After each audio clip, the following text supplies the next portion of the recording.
Eu abri a porta da despensa e o meu casamento acabou ali. Não foi barulho, não foi grito, foi silêncio. Eles estavam de costas, abraçados entre as prateleiras de mantimento. A voz dela era baixa, quase sussurro.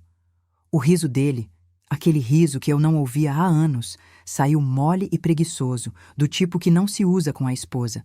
Fiquei parada na soleira, com a lista de compras na mão. O sol batia nas minhas costas pelo corredor de pedra. E eu não conseguia nem respirar direito. Eles nem me ouviram entrar. Fiquei olhando para os dois por um tempo que não sei medir. Segundos, talvez.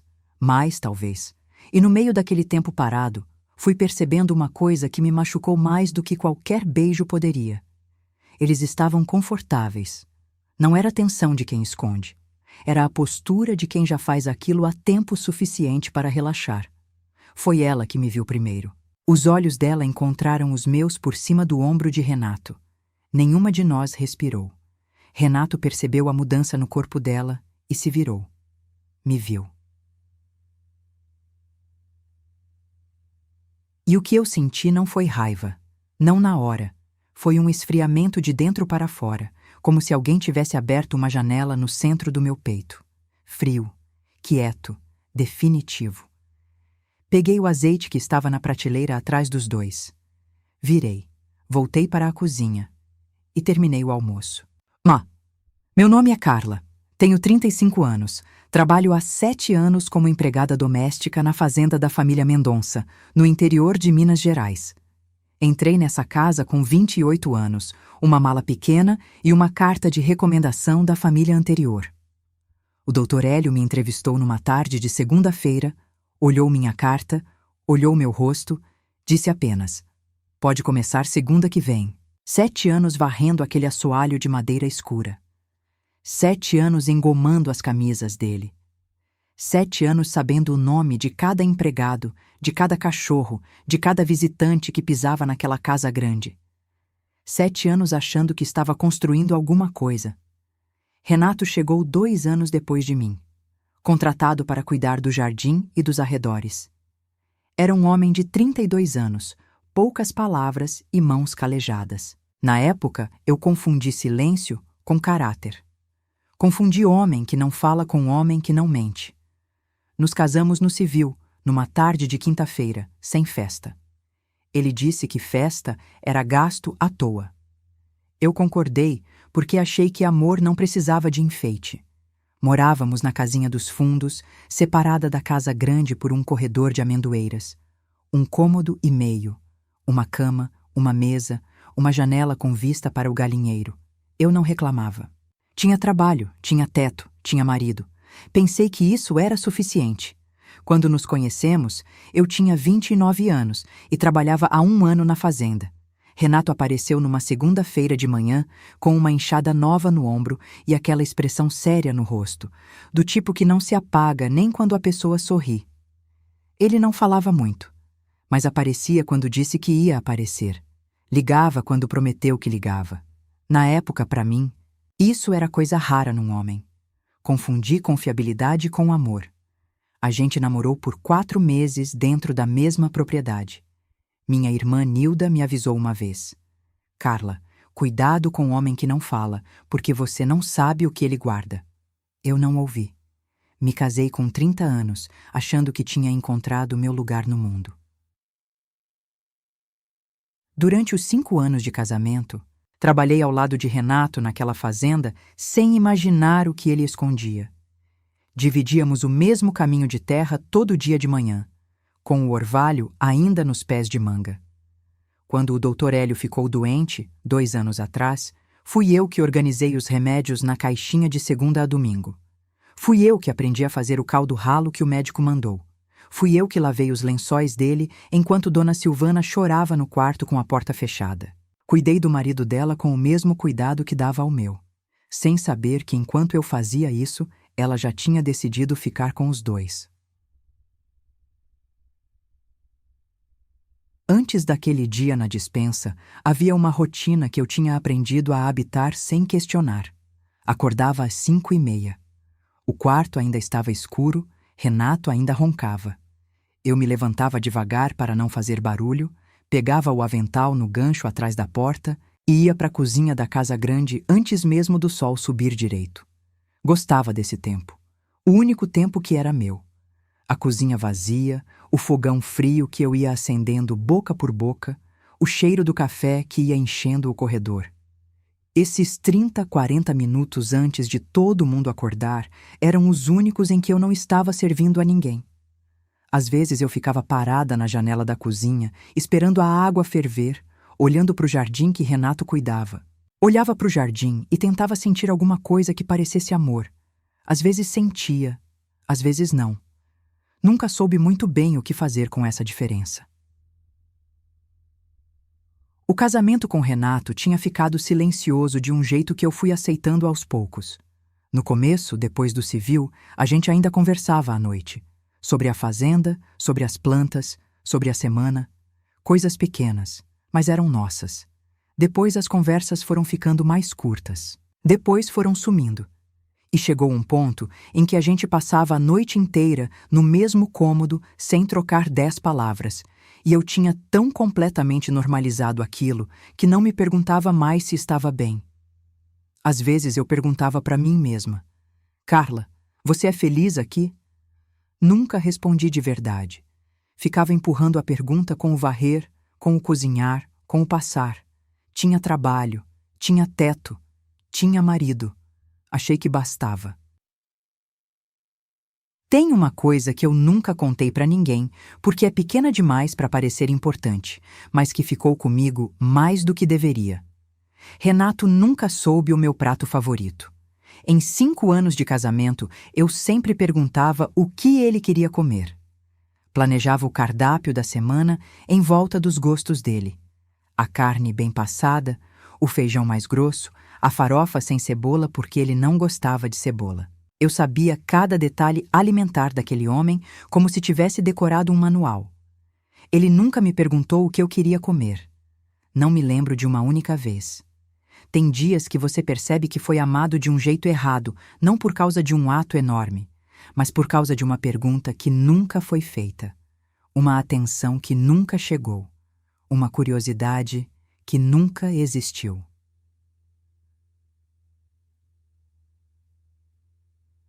O primeiro sinal que eu ignorei foi um cheiro. Era uma manhã de sábado. Renato tinha saído mais cedo do que o costume para verificar o sistema de irrigação do pomar, ou foi o que ele disse. Voltou quase ao meio-dia, entrou no quarto para trocar de roupa e quando passou por mim no corredor, eu senti sabonete, perfumado, caro. O tipo que Dona Silvana usava no banheiro de hóspedes. Eu parei. Meu nariz não me deixou mentir, mas minha cabeça foi mais rápida em inventar uma explicação. Ele devia ter lavado as mãos em algum banheiro da casa grande. Tinha acontecido antes. Podia ter acontecido de novo. Inventei essa explicação antes mesmo de perguntar. Guardei no bolso, junto com tudo que eu já tinha escolhido, não ver. O segundo sinal foi uma conversa que parou quando eu entrei na cozinha. Dona Silvana estava ao telefone, de costas para a porta, os ombros levemente encurvados para dentro, a postura de quem não quer ser ouvida. A voz era baixa. Quando me sentiu entrar, desligou devagar. Não com pressa, com cuidado. Virou, me deu um sorriso largo como sempre, pediu um copo d'água. Eu trouxe. Ela bebeu. Agradeceu. E eu voltei para a pia fingindo para mim mesma que não tinha sentido nada. Mas tinha. Tinha sentido aquilo que a gente sente antes de entender. Uma pontada que fica no peito por tempo demais para ser ignorada, mas que a gente ignora assim mesmo porque seria pior ter razão. Deixei passar. O terceiro sinal foi Renato recusando o jantar numa quinta-feira à noite. Essa foi a que mais me incomodou, porque Renato comia tudo, sempre, rápido, sem reclamar. Em 5 anos de casamento, eu nunca tinha visto ele empurrar um prato. Naquela noite ele ficou olhando para a comida como se estivesse em outro lugar. Depois do jantar, foi sentar na soleira da porta dos fundos. Ficou de frente para o terreiro escuro, com os cotovelos nos joelhos, a cabeça curvada. Fui lavar a louça. Fui varrer o que não precisava varrer. Fui esticar o pano de prato que já estava esticado. Tudo para não ter que perguntar.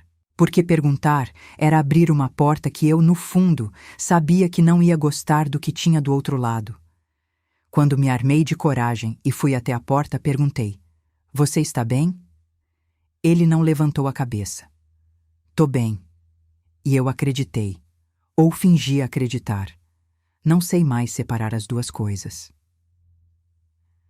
Se você está me ouvindo agora e reconhece essa sensação, a de saber, mas não querer saber, eu preciso te contar uma coisa antes de continuar. Escrevi um livro para mulheres que vivem exatamente isso, que carregam tudo sozinhas, que inventam explicação antes de fazer a pergunta, que ficaram fortes por tanto tempo que esqueceram como é pedir ajuda. O e-book Para Mulheres que Estão Cansadas de Ser Fortes está no link da descrição. São 30 capítulos escritos para a mulher que chegou no limite e ainda não sabe como voltar para si mesma. Se você preferir ouvir, o audiobook também está disponível, feito para ser ouvido à noite antes de dormir, um capítulo de cada vez. Os 2 links estão aqui embaixo.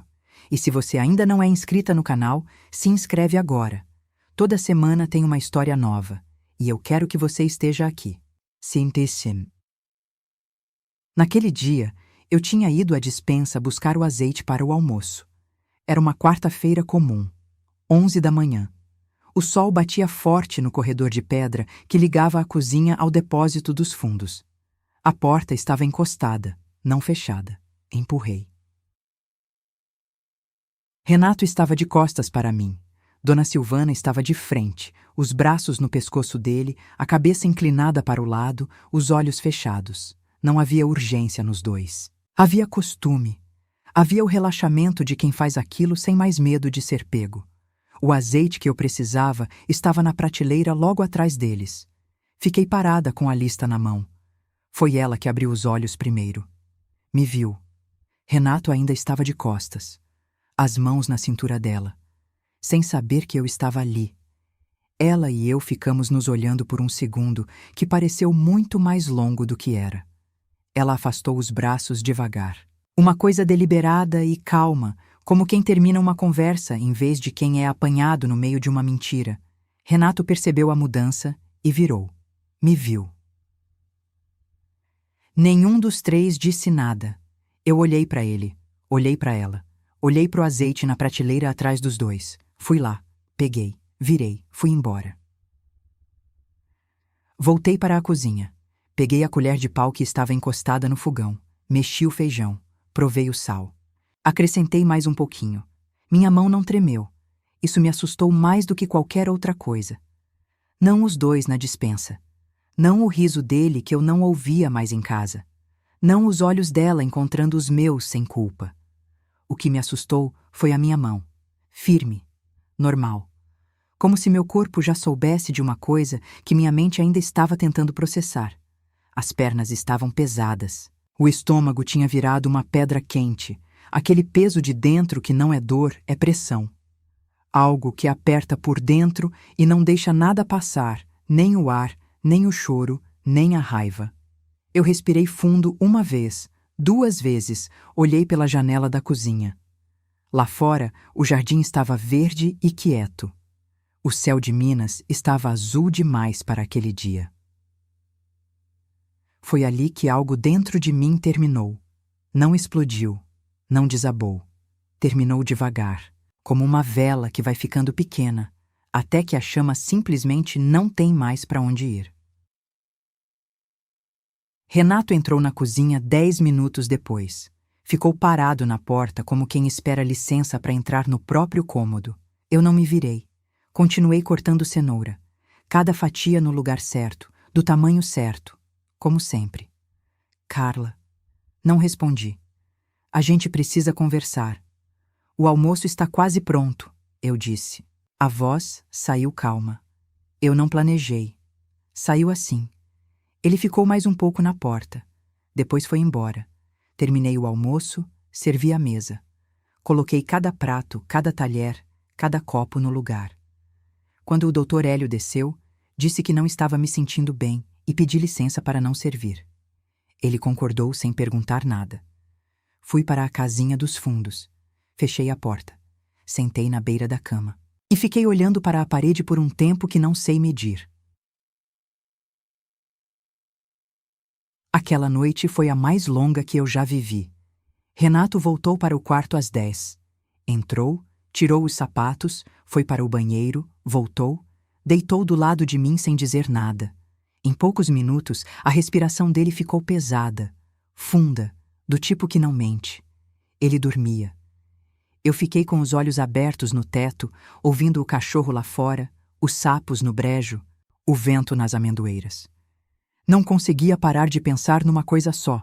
Como uma pessoa faz isso? Não a traição em si, mas aquilo. Deitar do lado da esposa que acabou de ver você e dormir. Dormir de verdade, fundo, com a barriga cheia, como quem não deve nada. Fiquei acordada até o amanhecer. Não chorei. Ainda não.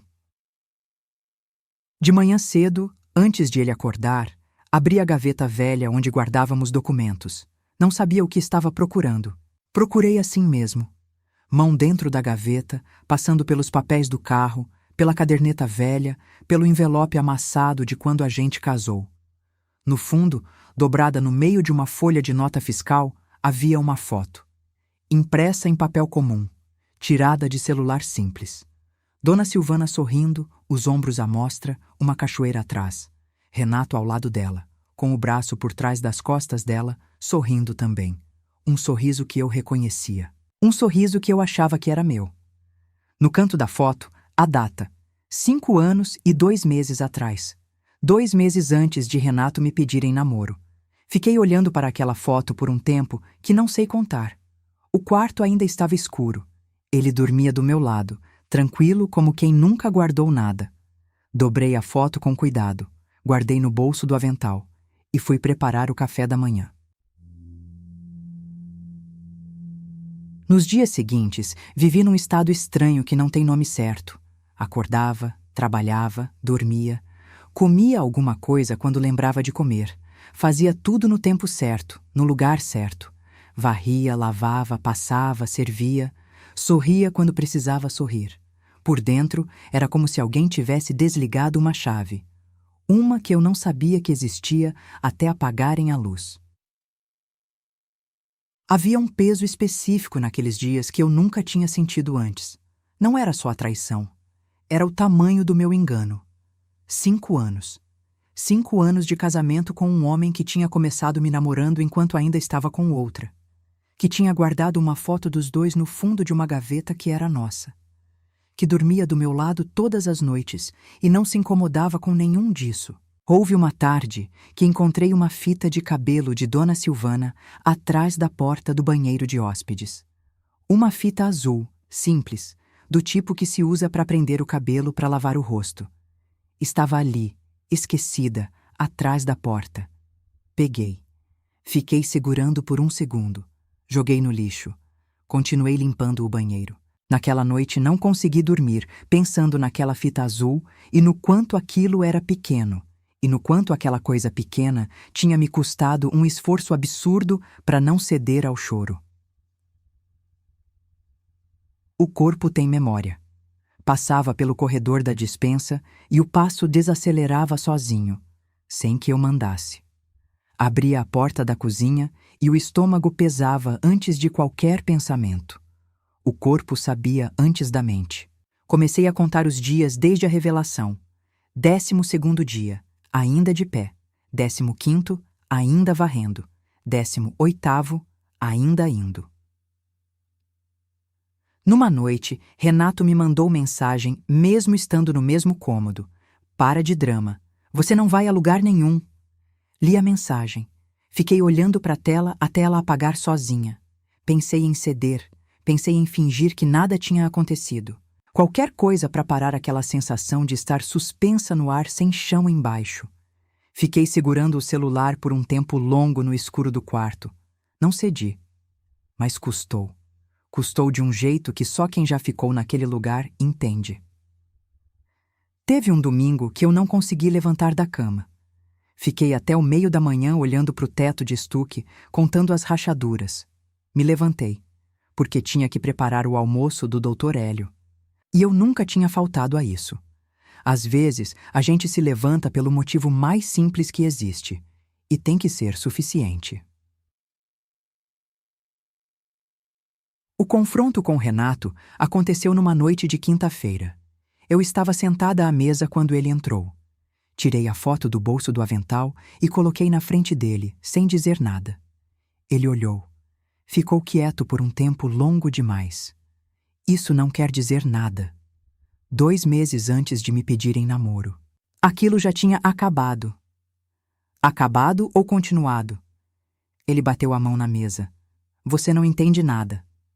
Entendo tudo. Fui eu que não quis enxergar. Você está exagerando. Eu vi vocês dois, Renato. Foi um momento. Na despensa da casa onde eu trabalho. Onde eu trabalho faz 7 anos. Ele virou o rosto para o lado. O que você quer que eu faça agora? Nada, eu disse. Não quero mais nada de você. Ele foi dormir. Eu fui lavar a louça que tinha sobrado. Antes de continuar, eu preciso parar aqui um segundo, porque essa parte da história, a de ficar de pé quando tudo que você construiu estava desmoronando, é a que mais vejo nas histórias que chegam até mim. Mulheres que ficaram quietas por medo, que lavaram louça em vez de chorar, que não tinham para onde ir e foram assim mesmo. Se você está me ouvindo agora e está nesse lugar, ou se você conhece alguém que está, o audiobook para mulheres que estão cansadas de ser fortes está no link da descrição. É feito para ser ouvido à noite, um capítulo antes de dormir. 30 capítulos que vão te acompanhar de volta para você mesma. O e-book também está disponível para quem prefere ler. Os 2 links estão aqui embaixo. E se você ainda não é inscrita no canal, o botão está aqui. Toda semana tem uma história nova esperando por você. Numa manhã de terça-feira, tomei a decisão. O Dr. Hélio estava no escritório. Bati na porta. Esperei ele dizer para entrar. Entrei com as mãos juntas na frente, como sempre fazia quando ia falar com ele sobre assunto da casa. Mas dessa vez não vim com o assunto de casa. Vim com a verdade. Ele me olhou por cima dos óculos. Doutor, preciso contar uma coisa. Não é fácil falar, mas o senhor precisa saber. Ele fechou o livro que estava lendo. Me deu atenção de verdade. Contei tudo, com voz calma, sem drama. A foto, o que eu vi na despensa, os sinais que eu tinha ignorado por meses, o dinheiro na conta conjunta que eu não controlava, o medo que me fez ficar quieta por tanto tempo. O Dr. Hélio me ouviu sem me interromper uma vez. Quando terminei, ele ficou em silêncio. A sala estava quieta, só o relógio de parede marcando. Depois disse com a voz baixa e cansada de quem acabou de entender muita coisa de uma vez. Obrigado por me contar, Carla. O que aconteceu depois foi rápido da forma que só coisas prontas para acontecer conseguem ser. O Dr. Hélio chamou Renato e Dona Silvana para o escritório naquela mesma tarde. Não eram gritos atravessando a porta. Era pior. Era a voz fria de quem tomou uma decisão e não vai voltar atrás. Renato veio buscar as malas no dia seguinte, às 7 da manhã. Passou por mim no corredor dos fundos com a mala na mão e foi embora como quem vai porque não tem mais argumento. Sem palavra, sem pedido de desculpa, sem nada. Eu estava varrendo o corredor quando ele passou. Continuei varrendo. Dona Silvana foi embora 2 dias depois. Carro, malas nos bancos de trás. Passou pela porta da cozinha e parou 1 segundo. Ficou me olhando como se fosse dizer alguma coisa. Não disse. Saiu. 3 semanas depois que Renato foi embora, ele mandou mensagem através de um primo em comum dizendo que havia assunto do dinheiro a resolver. Fui ao banco. Conversei com a gerente. Mostrei os documentos. Fiz tudo o que precisava ser feito. Saí de lá com a minha parte separada e encerrada. Quando o primo ligou de volta para saber o que eu tinha respondido, eu disse: já resolvi. Aquilo foi tudo que disse. Renato tentou, através do mesmo primo, mandar uma mensagem dizendo que ainda podia dar para fazer funcionar se eu quisesse. Li. Fiquei olhando para o celular. Não respondi. Algumas portas, quando você fecha, você não precisa trancar. Não tem ninguém que valha o trabalho de girar a chave. Foi numa manhã de sábado que comecei de verdade a voltar. Acordei, fui ao banheiro, lavei o cabelo. Parece pouco. Mas eu estava há dias fazendo aquilo depressa, descuidado, sem força para mais. Naquele sábado, lavei com calma. Passei condicionador.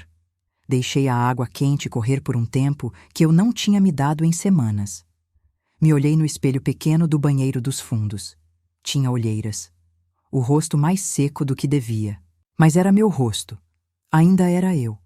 Aquilo foi o suficiente para começar. Minha irmã Nilda chegou na fazenda um mês depois, sem avisar, com uma bolsa de lona no ombro e 2 pães de queijo embrulhados em papel manteiga. Sentamos, comemos. Eu contei tudo de novo, com mais calma do que na primeira vez. Nilda me ouviu com a atenção que ela sempre teve, do tipo que não interrompe, não aconselha enquanto você ainda está falando. Quando terminei, ficou um tempo em silêncio. Depois disse: "Você sabia. Sabia antes de saber." "Sabia. Eu também teria ficado", ela disse. E aquilo, de alguma forma, foi o que mais me ajudou. Não o conselho, mas aquela frase dizendo que o que eu fiz fazia sentido humano, que eu não era idiota, eu era gente. Nilda ficou 2 dias. Dormiu na cama comigo, igual a quando a gente era criança no mesmo quarto. No último dia, antes de ir embora, ela pegou a minha mão. "Você vai ficar bem. Não agora, mas vai."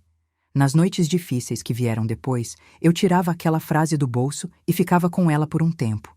Não agora, mas vai. Um mês depois da revelação, fui ao banco sozinha. Numa tarde de sexta-feira, com a identidade na bolsa, sentei na frente do gerente e abri uma conta no meu nome. Assinei os papéis com a mão um pouco fria, mas assinei. Saí do banco com o cartão na mão e parei na calçada por um segundo. 35 anos, primeira conta no meu próprio nome. Demorei demais, mas era hoje, e hoje era suficiente. No mercadinho do vilarejo, naquela semana, parei na frente da seção de frios. Havia um queijo mineiro que Renato nunca deixava eu comprar. Dizia que era caro demais. Eu tinha deixado de desejar aquele queijo há tanto tempo que tinha esquecido que um dia eu gostava dele. Peguei um pedaço, coloquei no carrinho, paguei. Comi um pedaço ali mesmo, no meio do caminho de terra, com o sol já baixo atrás dos morros de Minas. Parece pouco. Era tudo. O Dr. Hélio e eu fomos nos encontrando aos poucos, da forma que certas coisas acontecem quando você não está procurando. Não foi rápido, não foi sem tropeço. Havia uma tarde em que estávamos os dois na varanda, ele com o café e eu com a vassoura ainda na mão, e ele disse: "Senta um pouco." Sentei sem saber bem porquê. Ficamos olhando para o jardim. As rosas já estavam voltando. Não vigorosas ainda, voltando. "Você tem um jeito de cuidar das coisas", ele disse. Das plantas, da casa, das pessoas. Eu nunca tinha prestado atenção nisso. Por que não prestou? Ele ficou quieto um tempo. Porque eu olhava, mas não via. Achei que via, estava errado. Eu também, eu disse por fim. E foi assim que começamos. A primeira vez que fiquei resfriada depois de tudo, o Dr. Hélio bateu na minha porta de tarde e deixou uma tigela de caldo quente no degrau. Não entrou. Não ficou esperando agradecimento. Só deixou a tigela ali e foi embora. Abri a porta, peguei a tigela e fiquei parada na soleira por um segundo, sem saber o que fazer com aquilo. Às vezes, o cuidado é tão novo que a gente não sabe como receber. O kit de costura que ele me deu ficou em cima da mesa por uma semana sem que eu tocasse. Tinha medo de começar e não conseguir mais, de que aquela parte de mim tivesse secado. Numa noite de terça-feira, me sentei à mesa com o kit na frente. Peguei a agulha. Enfiei a linha na primeira tentativa. Costurei por 1h30. A cozinha quieta, o ventilador na janela. Nenhum barulho de compromisso, nenhuma obrigação. Quando terminei, tinha um porta-copos torto, de tecido estampado, com a bainha um pouco irregular. Não era bonito, era meu. De manhã, o Dr. Hélio viu. Pegou, olhou dos dois lados. Foi você que fez? Ontem à noite. Ele pôs a xícara de café em cima do porta-copos torto com uma naturalidade que foi mais gentileza do que qualquer elogio poderia ter sido. Antes de continuar para onde a história foi. Se essa história tocou em algo dentro de você, eu quero que você saiba que o e-book Para Mulheres que Estão Cansadas de Ser Fortes foi escrito exatamente para esse lugar que você está.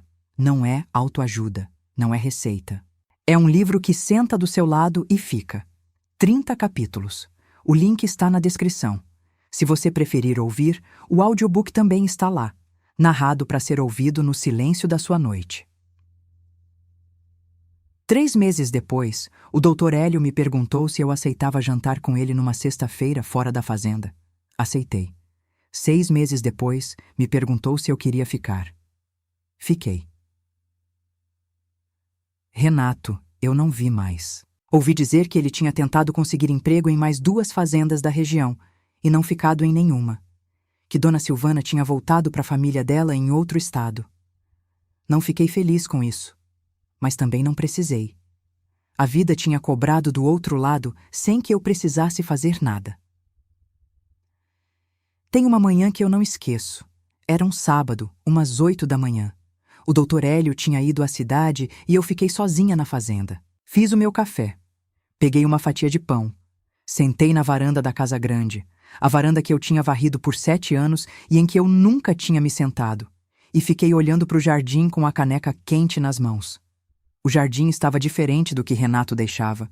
Eu tinha colocado umas flores de quaresmeira roxa na entrada, um pé de alecrim do lado da janela, uma trepadeira amarela. As rosas vermelhas que tinham estado lá antes de mim continuavam. Tinham voltado mais fortes naquela temporada. Fiquei ali por quase meia hora sem fazer nada. Não estava esperando ninguém. Não estava com pressa de varrer, de cozinhar, de servir.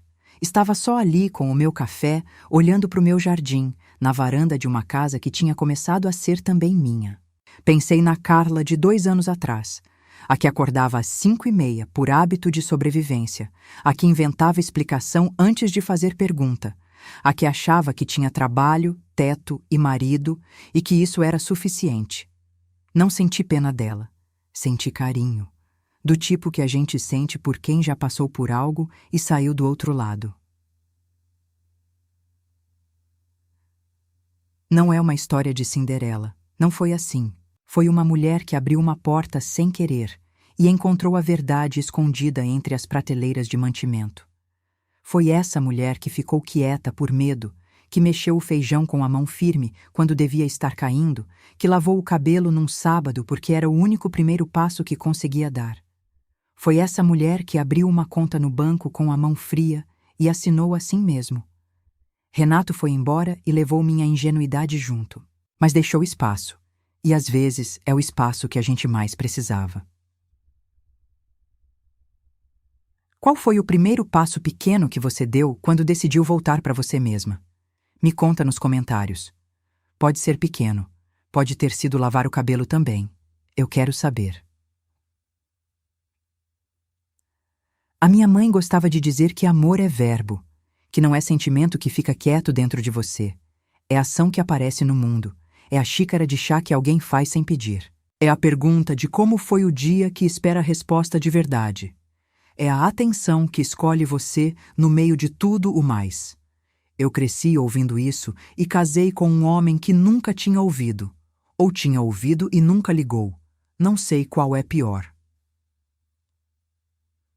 O que aprendi naquela casinha dos fundos depois que tudo acabou é que a gente confunde muito.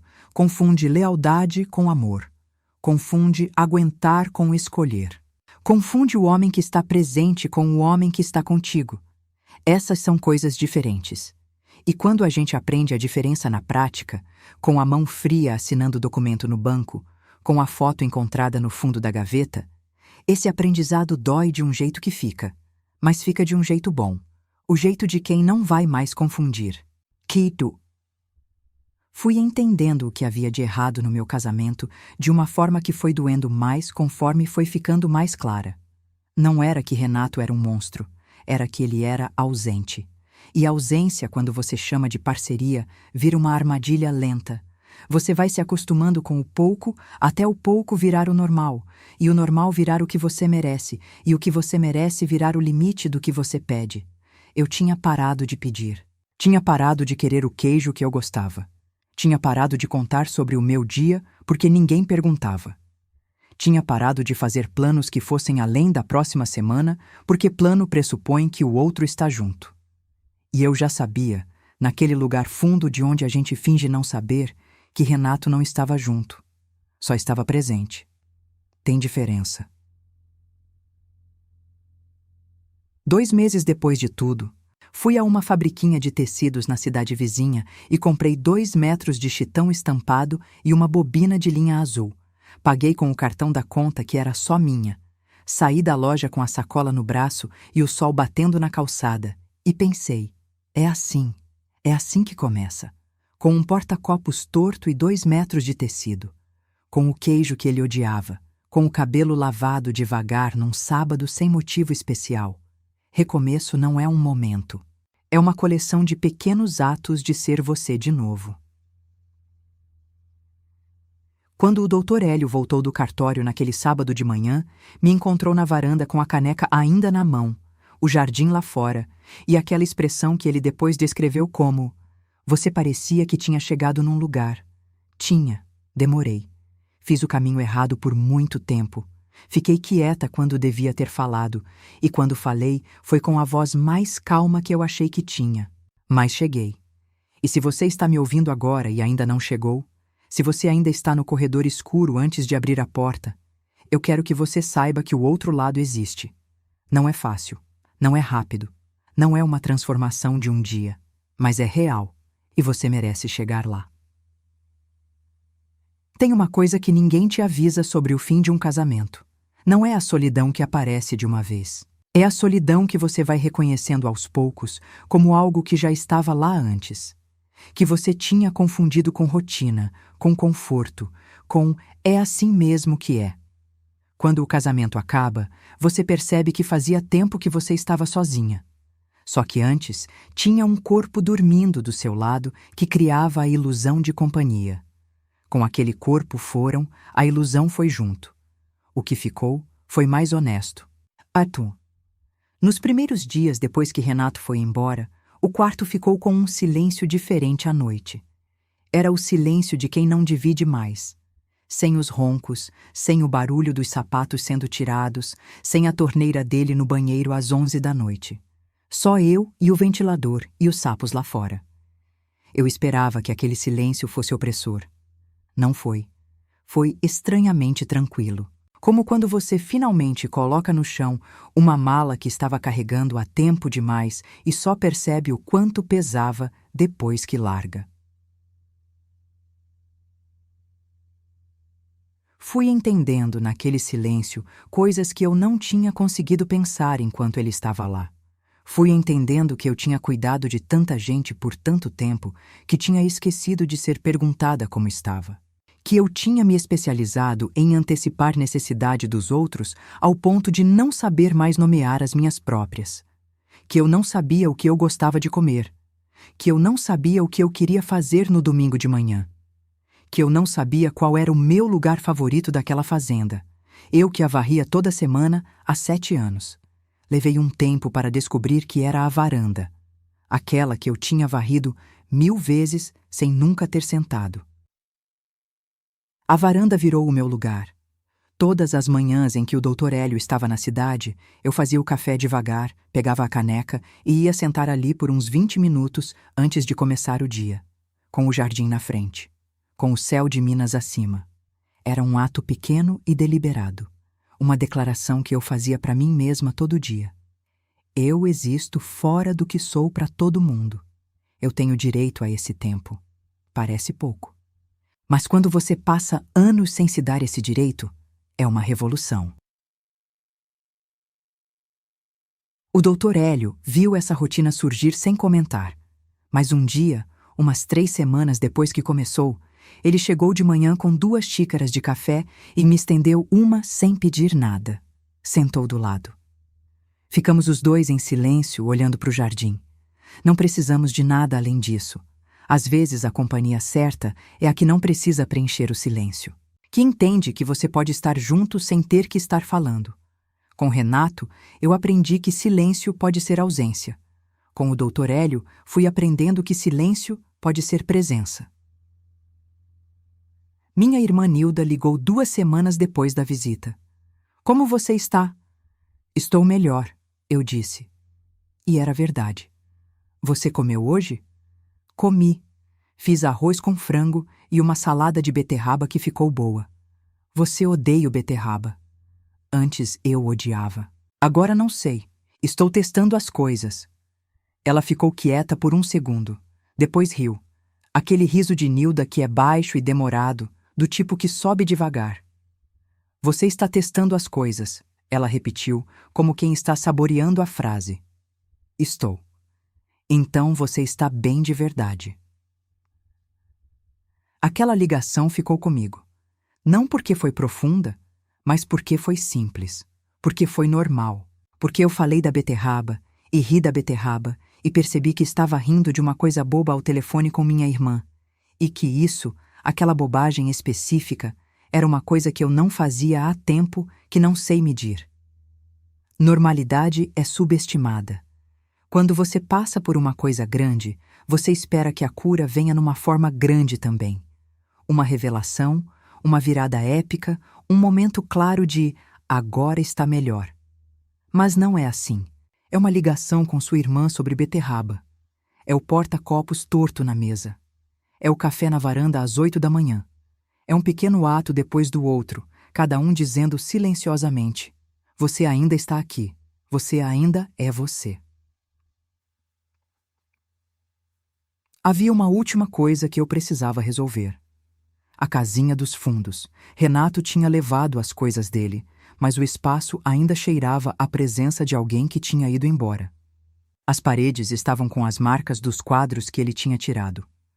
A gaveta que era dele estava vazia, mas continuava sendo chamada de a gaveta dele na minha cabeça. Um fim de semana, pedi ao Dr. Hélio uma lata de tinta e um rolo. Ele trouxe. Perguntou qual cor. Branco, eu disse. Quero começar do zero. Passei o fim de semana pintando aquele quarto sozinha, com o rádio ligado numa estação que tocava forró antigo, que era o que minha mãe ouvia quando limpava a casa. Pintei as paredes, pintei o rodapé, pintei até a moldura da janela que não precisava, mas que eu quis pintar assim mesmo. Quando terminei, me sentei na beira da cama, que agora estava do lado da janela, não do lado da parede como Renato gostava, e olhei para a volta. Branco, limpo, meu. O Dr. Hélio veio olhar no domingo de tarde. Ficou na porta por 1 segundo, olhando para o quarto. Ficou bom? Ficou? Parece outro lugar. É, eu disse. É outro lugar. Faz 2 anos desde aquela quarta-feira de manhã na despensa. 2 anos desde que abri uma porta que não devia abrir e encontrei a verdade escondida entre prateleiras de mantimento. Se eu soubesse o que estava do outro lado daquela porta naquele dia, teria empurrado assim mesmo, porque do outro lado estava a verdade. E a verdade, por mais que doa, é o único chão de verdade que existe. Renato foi embora e levou a versão de mim que achava que podia amar menos do que merecia e chamar aquilo de suficiente. O Dr. Hélio chegou e ficou. Não como salvação, como parceiro. E tem diferença enorme entre os dois. A conta bancária que abri com a mão fria tem agora mais do que eu imaginava que conseguiria juntar sozinha. O jardim que era de Renato é meu agora. As rosas vermelhas estão mais vigorosas do que nunca. E a varanda, aquela varanda que eu varri por 7 anos sem sentar, é o meu lugar favorito do mundo. Não é uma história de Cinderela. É a história de uma mulher que aprendeu, da forma mais dura que existe, que amor é verbo. E que quando o verbo para de existir, o que sobra não é casamento, é hábito. E hábito não vale uma vida. Você vale mais.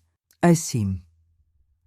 Qual foi o primeiro passo pequeno que você deu quando decidiu voltar para você mesma?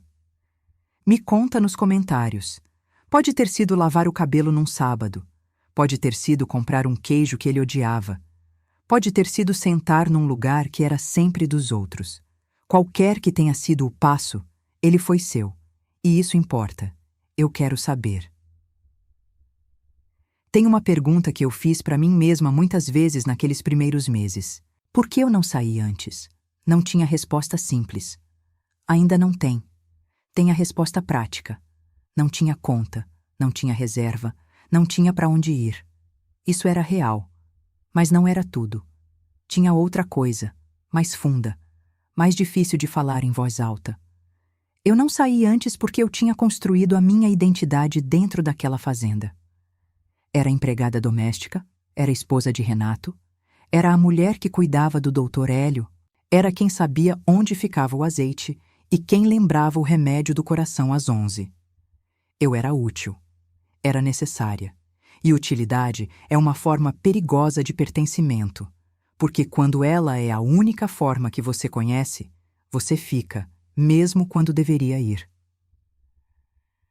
Fui aprendendo, depois de tudo, que pertencimento de verdade é diferente de ser necessária. Necessária é quando as pessoas precisam de você. Pertencente é quando as pessoas te querem, não pelo que você faz, mas pelo que você é. Com Renato, eu era necessária. Ele precisava da comida na hora, da camisa engomada, da conta administrada. Com o Dr. Hélio, fui descobrindo aos poucos que ele me queria do jeito que eu era. Com o medo, com a desconfiança, com a teimosia de quem aprendeu a duras penas a não confiar fácil. Ele esperou. Não com impaciência de quem está esperando você terminar de cicatrizar para poder usar você de novo. Com a paciência de quem entende que você está no seu tempo e respeita isso. Houve uma tarde em que eu estava no jardim, replantando uma muda que tinha tombado com a chuva, e ele veio me trazer água sem que eu pedisse. Só isso. Água numa garrafa térmica, entregue com aquela voz baixa que ele tem. Deve estar com calor. Estou. Peguei a garrafa. Bebi. Devolvi. Ele voltou para casa. Fiquei olhando para a muda tombada por um segundo, pensando que alguém tinha vindo me trazer água sem que eu pedisse. Sem que eu precisasse antecipar a necessidade e tratar. Sem a lógica da troca. Só porque estava com calor. Chorei ali, ajoelhada na terra molhada do jardim, com a garrafa térmica na mão. Às vezes, o gesto que te quebra é o mais simples que existe. Tião. Hoje eu sei algumas coisas que não sabia antes. Sei que carregar tudo sozinha não é força. É o resultado de não ter sido ensinada que podia pedir. Sei que silêncio num homem não é caráter. Às vezes é só falta de interesse. Sei que quando alguém te diz para de drama, você não vai a lugar nenhum. O lugar certo a ir é exatamente aquele que ele disse que você não ia. Sei que o primeiro dia é o mais difícil. Não o dia que você descobre. O dia que você decide que não vai mais fingir que não descobriu. E sei que lavado de cabelo num sábado de manhã pode ser o começo de uma vida. O que eu não sabia naquele dia na despensa é que eu estava no começo de uma história, não no fim. Que a porta que eu abri sem querer ia abrir outras. A do escritório do Dr. Hélio, a do banco, a da casinha que pintei de branco, a da varanda que aprendi a chamar de minha.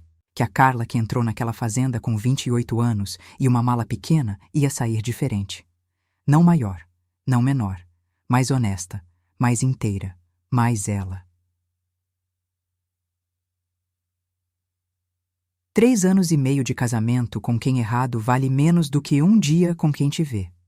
5 anos fingindo que o suficiente é suficiente custam mais do que a coragem de ir embora. Eu não digo isso como conselho. Digo como alguém que viveu os dois lados e que preferia não ter precisado aprender da forma que aprendi, mas que aprende assim mesmo está bem. É a forma que muita gente aprende e não tem vergonha nisso.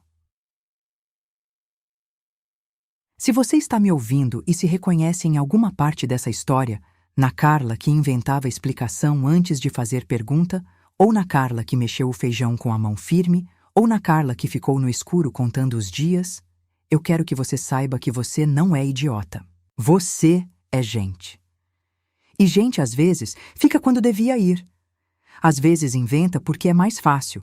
Às vezes aguenta mais do que devia porque não foi ensinada a pedir. Isso não é fraqueza.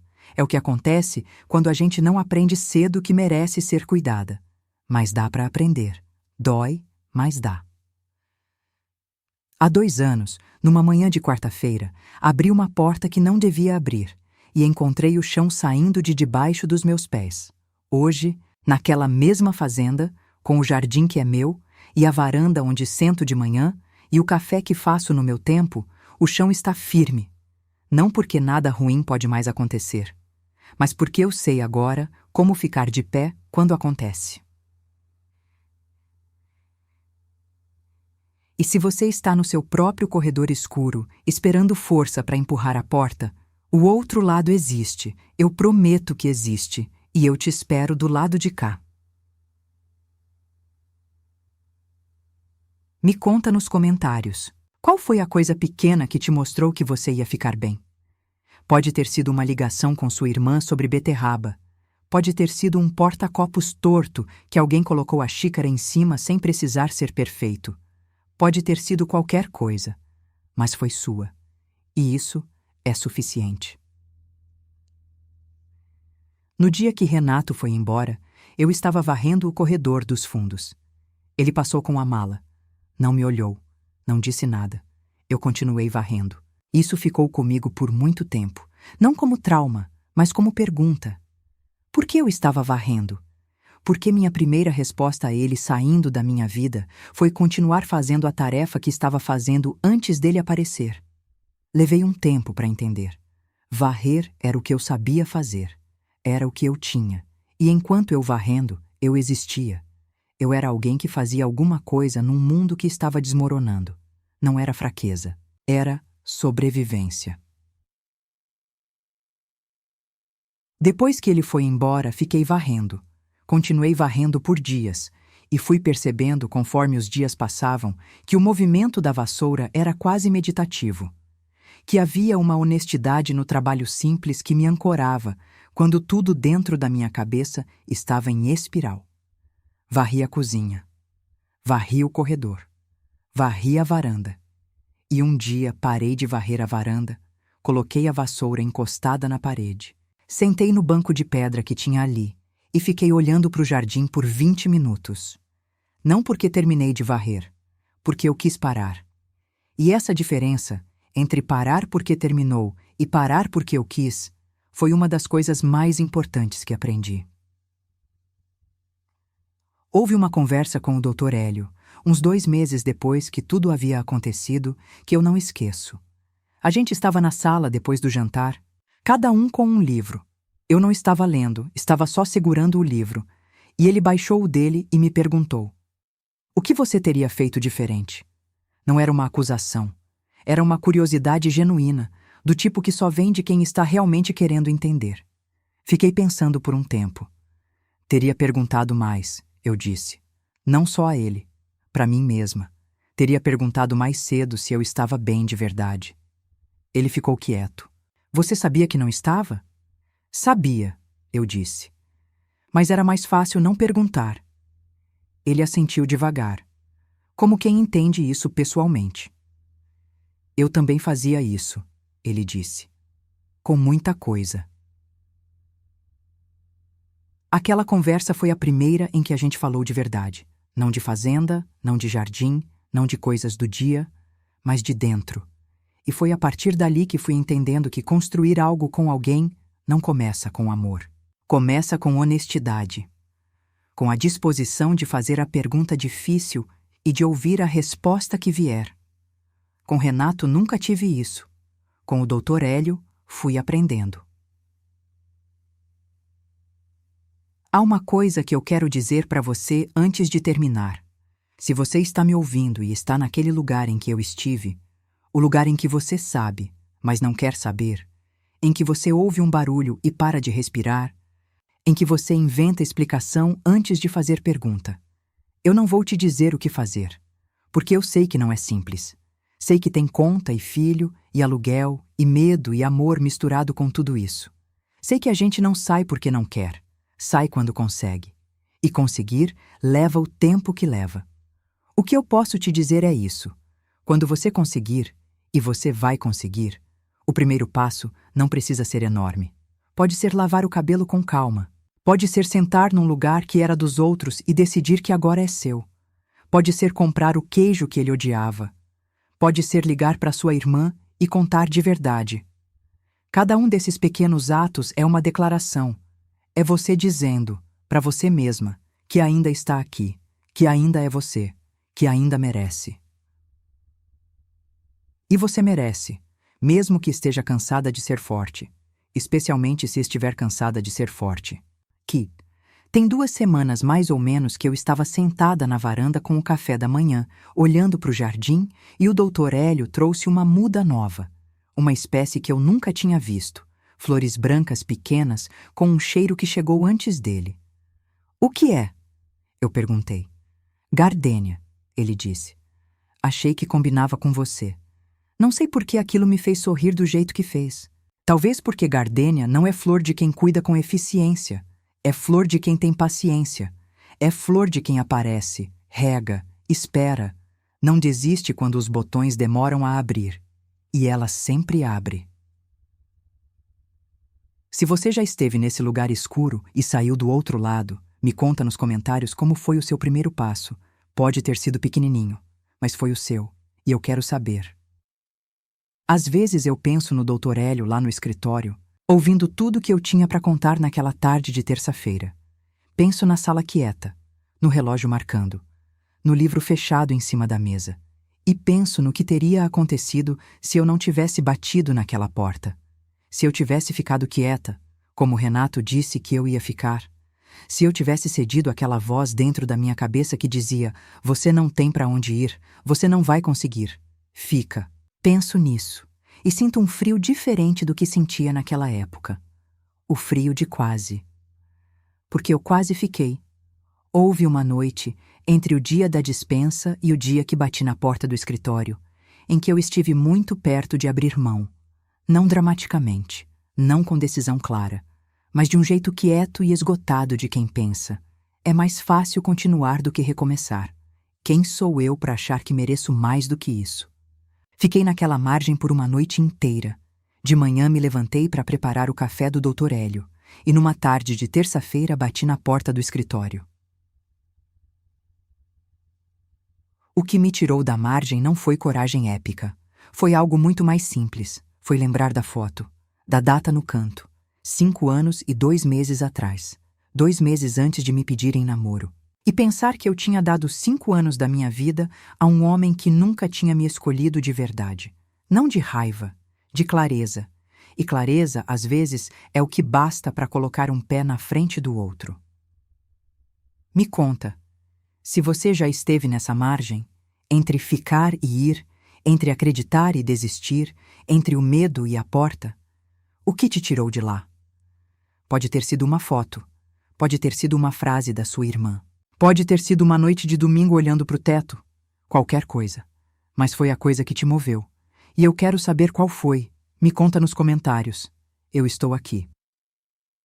2 anos atrás, eu era a mulher que abria a gaveta sem saber o que estava procurando e encontrou uma foto que mudou tudo.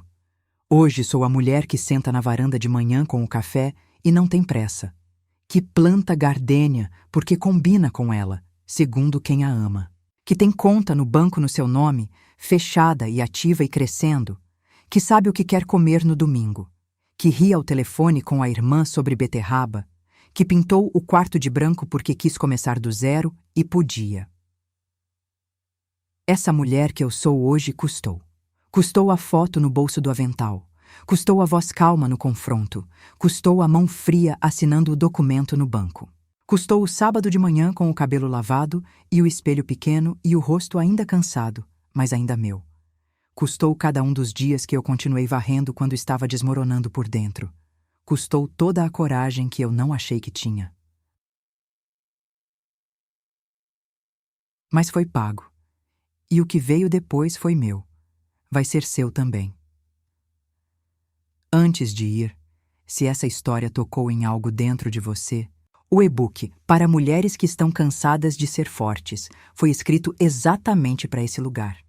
Não é autoajuda, não é receita. É um livro que senta do seu lado e fica. 30 capítulos. O link está na descrição. Se preferir ouvir, o audiobook também está lá, narrado para ser ouvido no silêncio da sua noite. E me conta nos comentários. Qual foi o passo pequeno que te mostrou que você ia ficar bem? Qualquer que seja, foi seu. E importa. Eu te espero do lado de cá.